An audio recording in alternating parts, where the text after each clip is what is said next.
My name is Richardson, and I happen to have been born in Britain. All peoples have their peculiarities and their enthusiasms. We are no exception.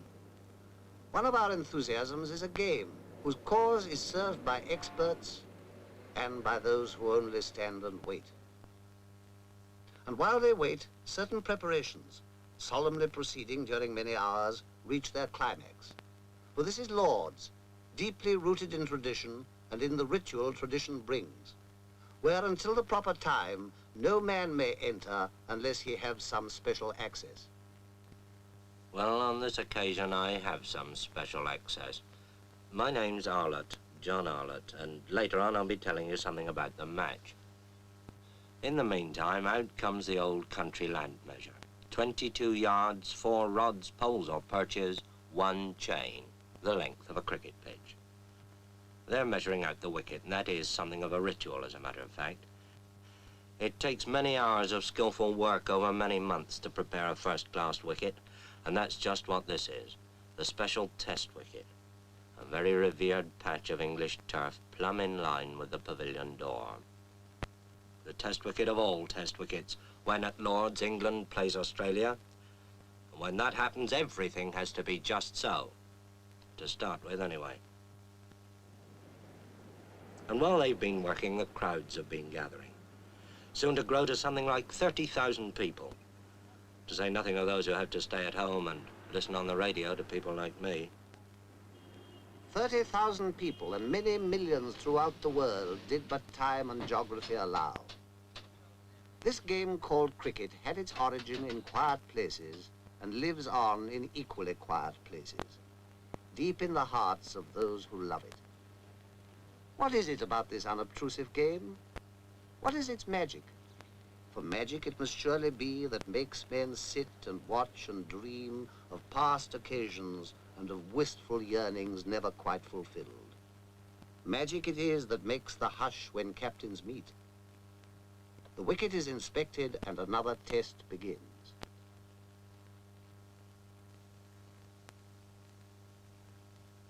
Don Bradman wins the toss for Australia, and Australia are going to bat. They're going to get first use of this good wicket. And here's the England side coming into the field. Yardley leading them, and here's Tom Dollery, Jim Laker, Dennis Compton, and Douglas Wright of Kent at the end. And then, out of the pavilion gate, come Australia's opening pair, Barnes and Morris, Morris in the cap. And Alec Bedser of Surrey begins the bowling from the nursery end. Fast medium right arm comes in, bowls to Barnes outside the off stump, and it bounces off Evans' pads. Bedser again. Bowls again to Barnes and again beats him outside the off stump. And the first over's a quiet one, a maiden. And Alec Coxon of Yorkshire bowls the second over from the pavilion end. Elbows well out, comes in, bowls to Morris. Morris forces him away on the onside, and the Australian innings is underway. The first run's up on the board. And so another historic test is underway, watched by the press of half the world, watched too by appraising eyes in the pavilion, eyes that have seen many a cricketer come and go. For here in the long room at Lord's, criticism is restrained, praise is brief, and only sunny days and history are long. Here are pictures that have captured in eternal attitudes the beginnings of the game, showing the essence of this thing called cricket, all thought and spirit concentrated on a square of green, a subtle battle between a slice of willow and a round of leather. Days of 2 stump wickets, when bats were curved and the scorer kept the tally with notches on a stick. Paintings of village greens in days when cockfighting was rife. Pictures of the high noon of Victorian peace, when cricket had become part of English education. And Lord's itself in 1837, then and today, the acknowledged home of cricket.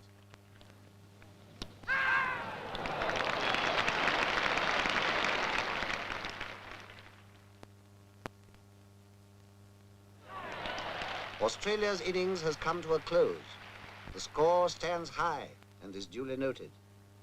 There is time to breathe until England takes the field. Now, cricket in the hands of the experts, more than a game. It's a craft at least, almost a science. Let's ask an expert, Bert Rhodes of Derbyshire, to bowl us a leg break on this demonstration wicket.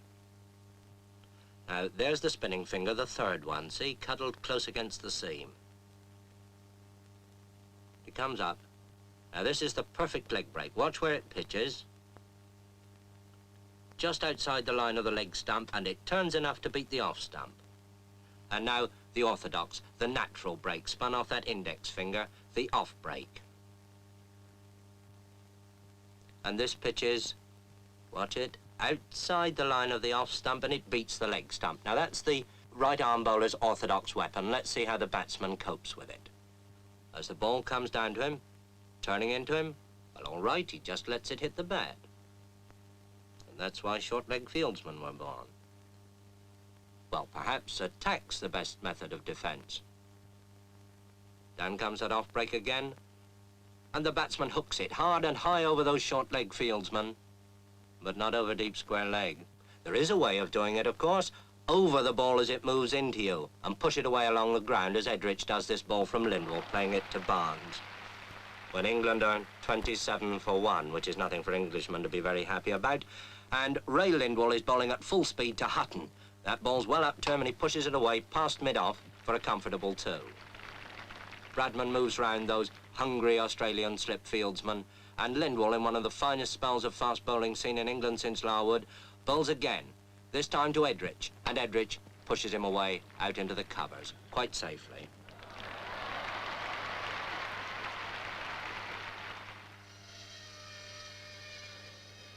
While experts battle, experts forge the weapons that they use. Good white willow with a wholesome heart, long seasoned, like the men who shape it. Skilled hands practicing a long-established craft. For wasn't John Small, the cobbler, making cricket balls at Hambledon 200 years ago? Since then, the craft has grown. And yet, there still remains the steadiness of eye and hand that sews the seams. Seams that in the bowler's hands will give the hidden feel for breaks and twists. Seems to withstand the onslaught of the bat. For the heart of a bat is firm, and its blows have strength and punch. Yes, it's got punch, all right. Power. And it doesn't get there by accident. Take the handle now, with its cane and rubber springing, to whip as it's got to when a Hutton or a Bradman drives a fast bowler far away. There's got to be good splicing for that kind of thing, too, but cricket and craftsmanship go hand in hand, and when handle meets blade in a cricket bat, you've got a real piece of craftsmanship. It's the same with the ball, sewn firm and tight, and when it's done, a durable, balanced projectile, carefully weighed and measured and graded, as precise in its making as the hands that will use it, as precise as a cricket bat. First-class weapons, one designed to break or swing and beat the bat, and the other to fathom the tricks of the bowler and send the ball far away. And it takes Doug Wright at number 11 with a wild swing over the bowler's head, sky high up there into the long field, to save England from the follow-on. And Ray Lindwall, with 4 wickets already in the match, bowls again from the pavilion end, and bowls Alec Bedser. And England are all out for 215, 135 behind Australia on the first innings. There'll be some long faces in the printing room at this news.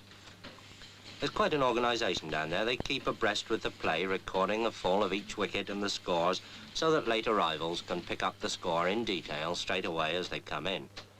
With Australia 135 in front, they'll probably think that's a pretty sad threepennyworth. But now Australia have started their second innings. Bedser bowls to Barnes, his in-swinger, and Barnes puts it away, down to long leg. Round comes Hutton, fielding at long leg, and there's that quick low throw to Godfrey Evans. And now Wright bowls to Morris, and he's out.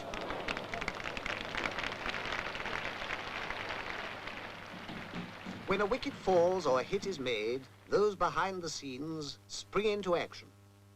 What they record will go speeding over land and ocean. When a batsman strikes, The whole world outside will want to know the score.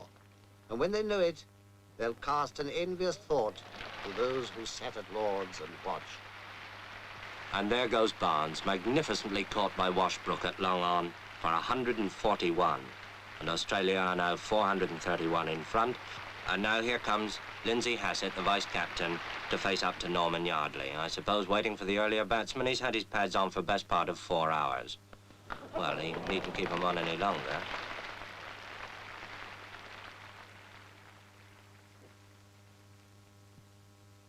Meanwhile, the Don bats on. Don Bradman, on his last test tour and playing his last test innings at Lord's.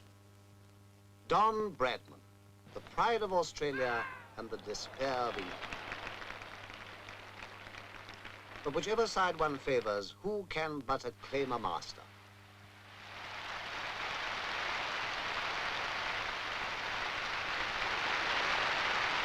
Bradman, whose name now joins the golden pageant. And it is a golden pageant. Let's look at just a few of them. Silver Billy Beldam of Hambledon, who in the 1780s became the first great batsman. William Lillywhite, the nonpareil, the man who changed bowling from underarm to round arm. William Clark, the one-eyed Nottingham bricklayer, who with his All England 11 spread the gospel of cricket all through the country. The Lion of Kent, Alfred Minn, the great fast bowler of the 1840s and 50s. Spofforth, the demon bowler from Australia, who in the great test of 1882 even took the wicket of the old man. W.G. Grace, the Gloucestershire country doctor who turned a rustic sport into the science of modern cricket. The first man to score a century before lunch in a test, Victor Trumper. Ranji, and the bowler who suspended the laws of timing, Maurice Tate. Clary Grimmett, the most accurate of all leg break bowlers. A problem even for England's great opening pair, Jack Hobbs of Surrey and his imperturbable Yorkshire partner, Herbert Sutcliffe. Jack Hobbs, the modern master, who, in the 1930s, resigned his supremacy to a young man from Bowral, Donald George Bradman. A pageant of 170 years of cricketers on whom the sun always shines. In retrospect, anyway. But cricket casts its own peculiar glow, and in the years to come, this day too of rain and cloud will be sunlit in the memory. Will rain stop play? Anxious eyes survey the wicket. Willing hands turn to. But fate is kind and the battle is renewed. All through a cloudy afternoon they struggle on. The English batsman extra careful, heavily conscious of each wicket as it falls. England want 596 to win and Hutton's out for 13, and England 42 for 1 wicket. And now Toshak bowls to Edrich. Ian Johnson catches him at first slip. Edrich is out. England 52 for 2 wickets and in trouble. That'll hurry him and depress him in the printing room. Well, with 2 wickets gone for 52, England are in a lot of trouble. Indeed, almost everything depends on the man who now comes out of the pavilion. Dennis Compton. And with Hutton gone, England's last real hope. So they fight on, a battle of muscle, sinew, and eye. For this is cricket at its finest, calling forth a quality deep in men, the calmness of a Compton on a sticky wicket when the world is watching, steadiness of nerve and quick agility. To be a Hobbs, a Sutcliffe, a Bradman, or a Compton. The heroes change with the years, but the dream to be a cricketer lives on in every generation. And the heroes pass on their knowledge. For cricket is a part of the very substance of a country's education. But the game knows no class, and indeed no frontier.